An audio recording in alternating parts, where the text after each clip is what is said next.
Please welcome to the stage Randy Wooten, CEO at Maxio, and Julie Newman, CMO at Maxio. Hello, everybody.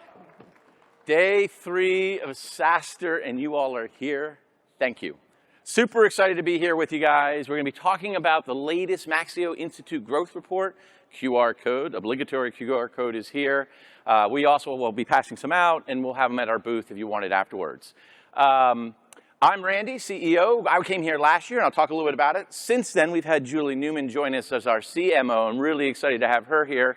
Together, we're going to walk through the slides and some of the insights we're seeing. But first, let me set the context. Last year, I talked about a growth report. A growth report is based on anonymous data, about 2,000 customers. We aggregate up. We split into lots of different segments and parse the data. And what we saw was that in Q1 of 2023, there's a significant drop-off across our 2,000 customers to 14%. We came here on Q2 and said, hey, it's come up to 16%. Is this the sign of the recovery? The answer is maybe. What we're seeing broadly in the VC market is there's been a real downturn in terms of total number of deals being done in the VC market. And SaaS, as you know, is funded VC, PE, mostly rather than just bootstrap, where you are seeing the average size of deals increasing. So VC companies are being more picky about who they're investing in, but it's starting to come back. So when we look at that and fast forward to 2024 and see what the average growth rate is through Q2, what we're seeing is it's bumped up and sort of in that 17% today. It was 19% in Q1 of last year. So I think what we're seeing is it's normalized. We're going back to the mean. Now, this is great news compared to the S&P 500, which on average over the last 5 years was 6.5% growth. This year, they're expecting it to be 5.5% growth. Ray Reich has done an analysis of the Cloud 150. They're growing at about 12%. So B2B SaaS is still doing better more broadly. It's a great space to be. It's just not the heady days of the 30% that we saw back in 2022. So with that, let's break it up a little bit. So Julie, can you talk us through a couple of different dimensions that we looked at and the impact of the company? Yeah, so I think that one thing that we've seen over the past couple of years is that growth has not been equal based on size of the company. So one area that we've really seen some acceleration is in sub $1 million companies. So these smaller, agile companies that are coming into the market right now, as Randy had shared with the investment in VC, these new companies that are coming up and really starting to hit their stride now, some of the stronger ones, this is very similar trends to what we saw in 2008. Coming out of tougher economic times. The people that are coming now are looking like strong survivors that are really getting up and running quickly. Yeah, just one data point for that. So we look closely at all of our customers and break it out by segments. When we look at our smallest customer base, our number one churn reason over the last 12 to 18 months has been declining or going out of business.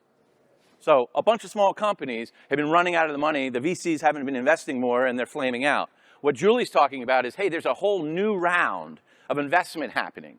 We'll talk a little bit where we're seeing that growth primarily, but the good news is, like Julie mentioned, in 2008, coming out of the recession, you saw a whole growth, Cambrian explosion. We think coming out of this last B2B SaaS recession, there's another wave of investment and growth happening, and agility and speed are the keys to success. And we're particularly seeing this based on industry. So I think if you look at this graph, some interesting things that we're seeing. The number one area where, like, I don't know if anyone wants to raise their hand, who's what they would consider themselves to be sort of that, the must-haves, right? So people that are in logistics, transportation, supply chain, cybersecurity, these must-have companies are the ones that are growing the fastest. So you can see that on the dark blue line, you can see that on the yellow line. They're the ones that are really starting to ride the wave back up. One thing, B2B AI has been super hot, right? So who here is at an AI company, right? So we have lots of people riding that wave of investment. It's actually started to normalize a little bit, though. It's what we've seen in the growth rates over the past couple quarters, coming back down to earth a bit. But all of these three industries very hot right now in terms of how they're growing. Yeah, and if you just look back here at the different color lines, the light blue line is the B2B AI. Even back in Q1 and Q2 of 2022, the yellow line being cybersecurity. Cybersecurity was kicking AI's rear. So infrastructure must-haves, companies saying, hey, we need to create secure applications, we need the infrastructure to support future growth. Those companies, the ones you might say, hey, those aren't the sexiest in the world, they're the ones enjoying growth because people are retrenching and saying, I got to invest in the infrastructure for the future. Okay. So to me, some of the most interesting trends we saw was around pricing models. So this is particularly, you'll see we split this into 2 slides. If you guys get the full growth report that we have, this really breaks it down into a bunch of cohorts based on ARR that I think is really fascinating. But what we've seen is for the sub $1 million companies, keep it simple. Coming into the market with more of a fixed rate price, like everybody right now is talking about usage-based, it's generally the hotness, right? When you're actually growing your business, if you look at that yellow line, that's the growth rate of fixed rate companies, sub 1 million. So the consistency, being able to get cash in the door, cash up front, understanding how your customers are paying you in a consistent and repeatable way, that's really fueling growth at this lower end of the market when you're building and growing.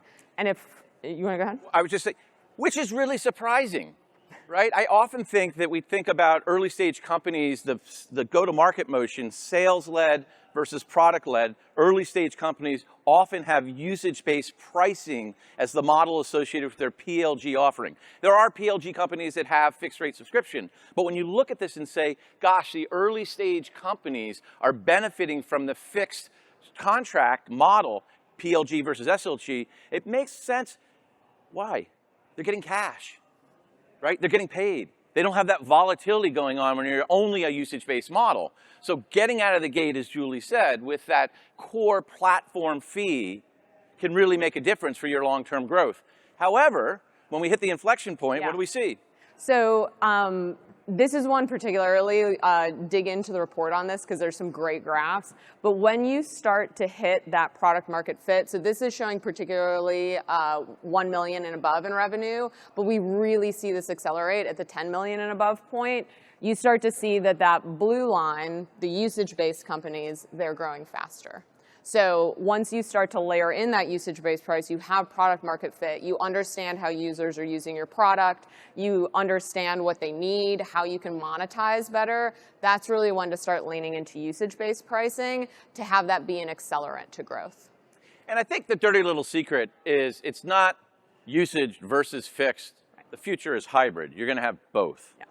Right? Half of our customers are usage-based, half of our customers are subscription platform-based, primarily right now. The usage-based customers, there's a lot of volatility.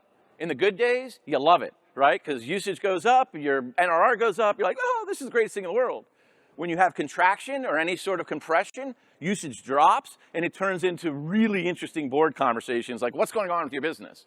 So what I would say and recommend is as you look at the different pricing models, as you think about what are you trying to monetize, the value that you're trying to deliver to your customers, is it some combination? Is it a platform plus a usage fee, right? How do you secure them and then also demonstrate value over time as they grow and be able to take benefit from that as well as a company?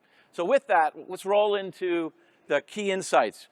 Number one, if you're an early stage company, it's a bright forecast. The clouds are over, right? But it's about agility, speed, product market fit, ensuring you're aligned with VCs who are believing in where you're going. Number two, AI is grabbing the headlines, and we're writing a lot about this. We have more than 100 AI companies in our customer base. I've interviewed a bunch of them trying to find out what's going on. There really are 3 different types of AI companies. I write about this on LinkedIn. We can chat more. But getting clear about what you think is AI for your company and how you're going to monetize that is really important as part of your business model. Number 3, as we talked about, fixed rate pricing still seems to be the best model to start with. So you all early stage folks out there, if you're just totally depending on usage, you might want to think about, hey, how do I adjust my pricing model, get a little bit more predictability, cash flow coming in? And then finally, this idea of expanding into usage-based once you have the foundation in place so you can figure out how to monetize new offerings. We call that the monetization ecosystem or the monetization strategy. How are you thinking about the offer that you're putting in the market? How are you then getting clients on board? How are you analyzing the data to better inform your go-to-market strategy going forward? And I think, Randy, especially to your point earlier about hybrid, thinking about how you combine those models as you grow. So figuring out the right fit, especially as you're hitting that 10 million ARR product market fit point, really starting to get clever in how you're mixing your usage and your fixed rate pricing. And it's a more complex model, but I think that's where you really have the levers for growth. And that's where we see a lot of people really able to accelerate. Yeah, and so my last 8 seconds, that's the advertisement for Maxio, right? What do? We do billing and invoicing, rev rec and reporting. If you're taking on usage, it's super complicated, hard to get it right. You can get the benchmark report here. We're at booth number 206.